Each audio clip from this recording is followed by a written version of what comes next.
तो स्टूडेंट्स अब हम लोग देखेंगे इसमें जो है पौधों में भोज्य पदार्थों का स्थानांतरण, भोज्य पदार्थों के स्थानांतरण के संबंध में मुंच हाइपोथेसिस।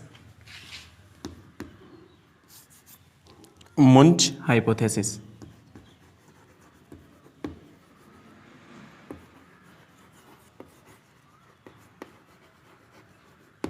मुंच हाइपोथेसिस या इसे हम कहते हैं हिंदी में मुंच परिकल्पना। मुंच परिकल्पना, ठीक है।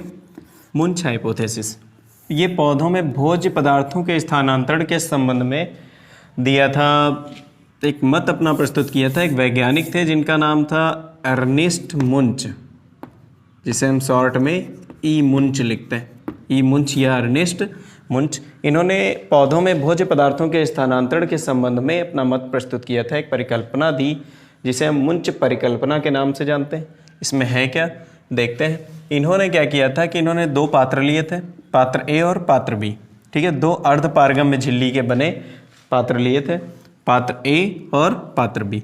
पात्र ए जो था इसमें शर्करा का गाढ़ा घोल लिया था, शर्करा का गाढ़ा घोल भरा था, ठीक है।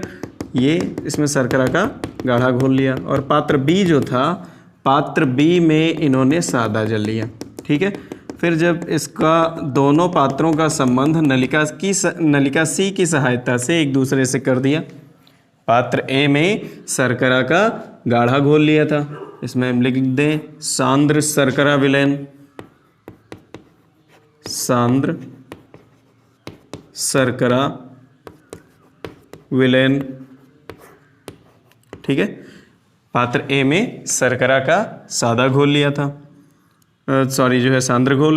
और पात्र बी जो था उसमें इन्होंने सादा जल लिया, उसमें क्या लिया, सादा जल।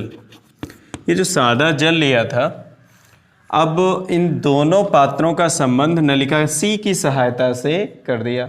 नलिका सी की सहायता से जब दोनों पात्रों का संबंध एक दूसरे से कर दिया तो इसमें क्या दिखाई दिया कि ये और जो पात्र ए और बी थे, इन दोनों पात्रों को दो अलग अलग जल पात्रों में रख दिया।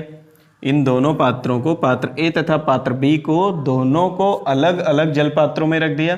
दोनों जल पात्रों का संबंध नलिका डी की सहायता से एक दूसरे से कर दिया, ठीक है। जैसे ये दोनों जल पात्र हैं अलग अलग, इनका जो है संबंध नलिका डी की सहायता से कर दिया और पात्र ए तथा बी को अलग अलग जल पात्र में रखा है, ठीक। इनमें जल भर दिया गया।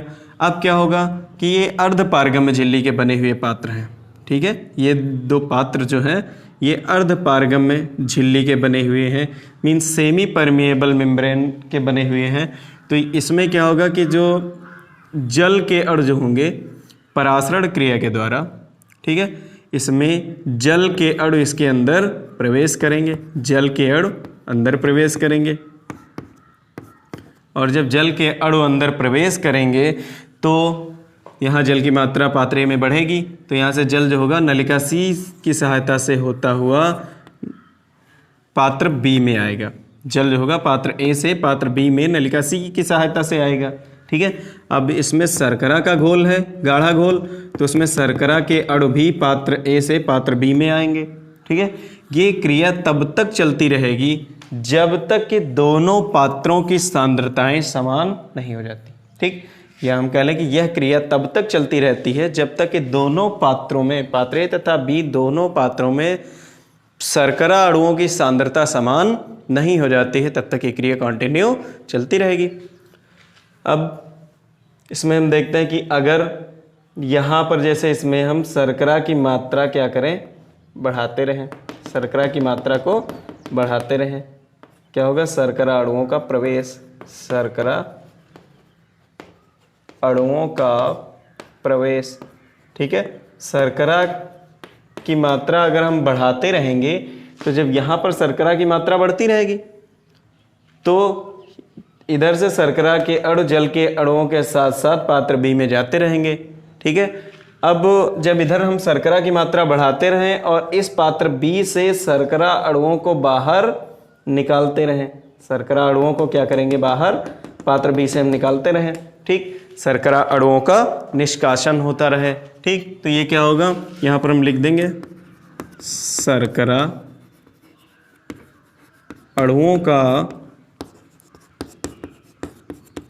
निष्कासन, शर्करा अणुओं का निष्कासन। ठीक है, तो शर्करा अणु इधर हम बढ़ाते रहेंगे पात्र ए में, पात्र बी से शर्करा अणुओं को हम हटाते रहेंगे। जब ये क्रिया होती रहेगी तो जब शर्करा के अणु इधर हटाएंगे बराबर और इधर बढ़ाते रहेंगे, ठीक, तो ये क्रिया कंटिन्यू चलती रहेगी, कभी रुकेगी नहीं। ठीक है, सेम ऐसे ही किस में होता है, पौधों में भी। पौधों में क्या होता है कि पत्तियों में भोजन निर्माण होता है। पौधों में क्या होगा कि पत्तियों में, पत्ती की पर्ण मध्योतक में भोजन का निर्माण होता है। तो इसमें जो पात्र ए है, पात्र ए को पत्ती की पर्ण मध्योतक माना गया है, पत्ती की पर्ण मध्योतक माना गया है। ठीक है, पात्र ए को पत्ती की पर्ण मध्योतक माना गया है और पात्र बी को जड़।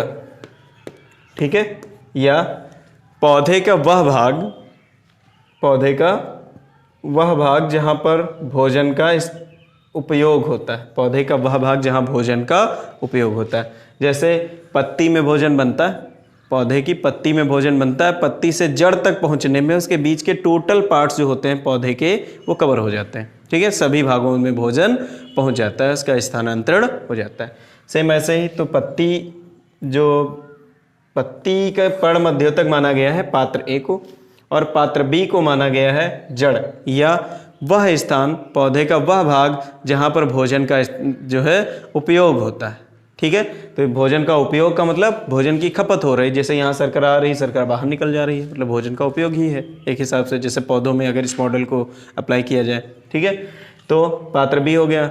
नलिका सी जो होती है, नलिका सी को हम चालनी नलिका, नलिका सी को चालनी नलिका मानते हैं और नलिका डी जो होती है ये सहायक नलिका के समान कार्य करती।